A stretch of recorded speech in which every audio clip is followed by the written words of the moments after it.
नमस्कार दोस्तों, KBD live Ranapur में आपका स्वागत है। पूज्य संत श्री आसाराम जी बापू का जन्मोत्सव आज राणापुर नगर में धूमधाम से मनाया गया। राणापुर नगर व आसपास के समस्त धर्म प्रेमी जनता ने पूज्य बापू जी का जन्मदिन पर धूमधाम से मनाया। भक्ति गीतों में नृत्य के साथ बापू जी को याद करते हुए भव्य जुलूस निकाला गया।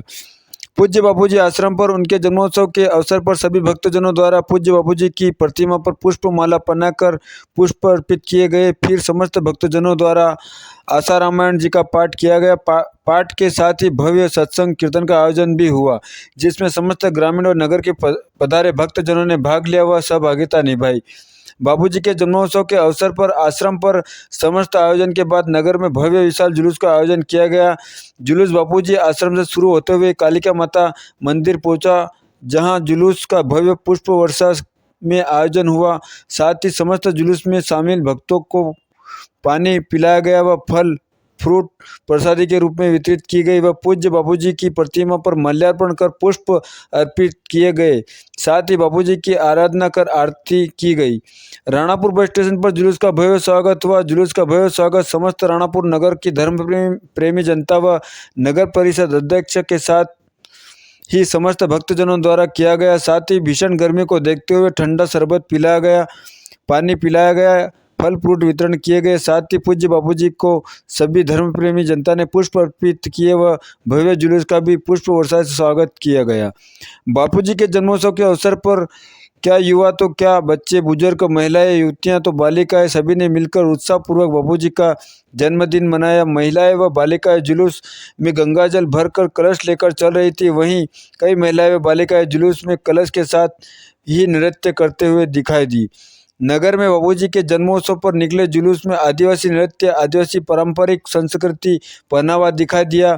भक्तजन हाथों में तीर, कामठी, ढोल, मांदल बजाते हुए ढोल की थाप पर नृत्य करते रहे थे। वहीं भगवा झंडों के साथ युवाओं ने टोलियां भक्तिमय गीतों के साथ डीजे की धुन पर आदित होते हुए नृत्य करते रहे थे। राणापुर नगर में बापूजी के जन्मोत्सव के अवसर पर भगवा झंडों के साथ रैली निकाली गई। साथ ही राणापुर नगर में जगह जगह भगवा झंडों की धूम रही। जगह जगह राणापुर नगर में चौराहे पर झंडा लगाए गए। राणापुर नगर में भव्य जुलूस के बाद फिर से जुलूस के आश्रम पहुंचने पर सभी भक्तों द्वारा पूज्य बापूजी की आरती की गई। वहीं सभी भक्तों ने गुरुदेव का आशीर्वाद प्राप्त किया। दीवान डामोर ने बताया, हम प्रतिवर्ष बापूजी का जन्मदिन धूमधाम से मनाते आए हैं और मनाते रहेंगे। हमारी आस्था हमेशा से बापूजी के प्रति बनी हुई है और बनी रहेगी। हम मांग करते हैं कि बापूजी निर्दोष है, उन्हें जल्द से जल्द रिहा किया जाए। क्या कहा दीवान डामोर ने, सुने वीडियो में। बापूजी के जन्म दिवस के अवसर पर आज हमने बहुत बड़ा धूमधाम से मनाने के लिए संकीर्तन यात्रा निकाली और बड़े ही दिव्य तरीके से मनाया हमने बापूजी का जन्मदिन। और उनके जन्मदिन के निमित्त आज हमने विशाल भंडारा भी रखा है।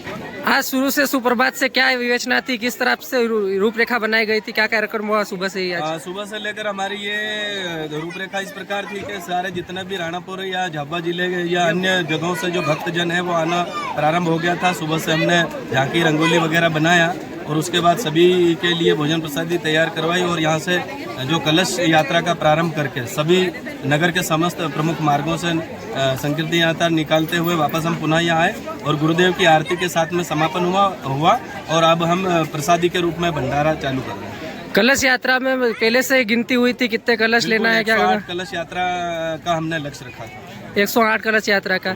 इसके अलावा क्या रूपरेखा थी? बाजार में जो स्वागत हुआ जगह जगह पहले से ही आधारित था सब? पहले से तो ये अब हमने सभी को निमंत्रण दे दिया था। नगर पंचायत और समस्त जो सामाजिक प्रतिष्ठानों वाले और जो प्रतिष्ठित व्यक्ति थे, सामाजिक संगठन थे, सभी को हमने इस कार्यक्रम के निमित्त आमंत्रण भी किया था। तो कुछ लोगों ने नगर में भव्य तरीके से स्वागत किया, पानी की व्यवस्था रखी, ठंडे की व्यवस्था करी। नगर और सामाजिक संगठनों ने हमें बहुत अच्छा सा सहयोग दिया। आज समस्त आयोजन के पश्चात, भंडारे के पश्चात क्या आयोजन रहेगा? शाम रात्रि में कुछ कीर्तन वगैरह? रात्रि में हम निश्चित रूप से बापूजी का जो जन्म दिवस है उसको हम और आसारामण के पाठ के साथ में मनाएंगे और भजन कीर्तन भी रहेंगे और उसके बाद में कार्यक्रम की समीक्षा भी होगी। इसके अलावा आप समस्त नगरवासियों को, समस्त ग्रामीण जनों को, यहाँ पर सब इतने भक्तजन आए हैं, सबके बारे में क्या कहना चाहोगे? क्या योजना रहेगी आगे फिर इस प्रकार के कार्यक्रम? निश्चित रूप से जो भक्तजन यहाँ पर आए हैं समस्त जिलों से जहाँ से भी आए हैं उन सभी भक्तों का हम साधुवाद करते हैं कि हमारे गुरुदेव का जो जन्मदिन है बहुत भव्य तरीके से मनाया। और निश्चित रूप से इसी तरह हम जो गुरुदेव के द्वारा जो आश्रम के प्रवृत्तियां हैं उनको आगे बढ़ाते रहेंगे और निश्चित रूप से हमारे गुरुदेव के जो जितना सेवा कार्य है उनको हम आगे बढ़ाने का काम करेंगे। आपका परिचय? दीवान सिंह भुरिया। क्या आयोजन था आज? पूरा समस्त आयोजन आप लोगों ने भगवा झंडों के साथ जुलूस निकाला राणापुर नगर में, आदिवासी नृत्य पारंपरिक वेशभूषा में नजर आए लोग। क्या कहना चाहोगे समस्त आयोजन के बारे में? देखो, हमारे संत श्री आसाराम जी बापू के शिष्य हम लोग हैं और बापू जी का हमारा अवतरण दिवस आया, इसके निमित्त हम सभी लोग एकत्रित हुए हैं और बापू जी का बड़ी धूमधाम से हमने जन्मदिन मनाया है। गुरुदेव भगवान की जय। हमारा सब साधक भाइयों का ये कहना है। लगातार युवा सेवा संघ की तरफ से पूज्य बापू जी की रिहाई के लिए मांग की जाती है, वह इस केस की फास्ट कोर्ट में चलाने की मांग की जाती है, लेकिन अभी तक इस मैटर में कोई रिकवरी नहीं होती है। इस बारे में क्या कहना चाहोगे आप सरकार के बारे में? आपने हम साधक भाई है, साधक बन के ले रहे, आपसे रिक्वेस्ट है कि हमारी शालीनता का दुरुपयोग नहीं करें। हम तो क्या चाहते हैं, सबकी सेवा, सबका साथ, सबका विकास। बाकी हमारे गुरुदेव निर्दोष है। आज उनको आप इस उम्र में अगर परेशान करना चाहते हो तो आप भी नष्ट हो जाओगे। यह बात पक्की है। गुरु गुरु होता है। लोहे को सोना बना दे उसे पारस कहते हैं और जीव को जो ब्रह्म बना दे उसे संत श्री आशा ठाकुर लोकेंद्र सिंह सिसोदिया। गुरुदेव भगवान की जय। सतगुरुदेव भगवान की जय। सतगुरुदेव भगवान की जय। जय श्री राम। जय श्री राम। जय श्री राम। जय श्री राम। जय श्री राम। जय श्री राम। बापू निर्दोष है। निर्दोष है। बापू निर्दोष है। निर्दोष है। बापू निर्दोष है। निर्दोष है। बापू निर्दोष है। निर्दोष है। निर्दोष है। क्या करो? अब ये आवाज चाहे दिल्ली तक तो अच्छा है। उनके अभी आ रहे हैं चुनाव। गुरु और साधक की परीक्षा ज्यादा नहीं ली जाए, यही हमारा कहना है। हरिओम।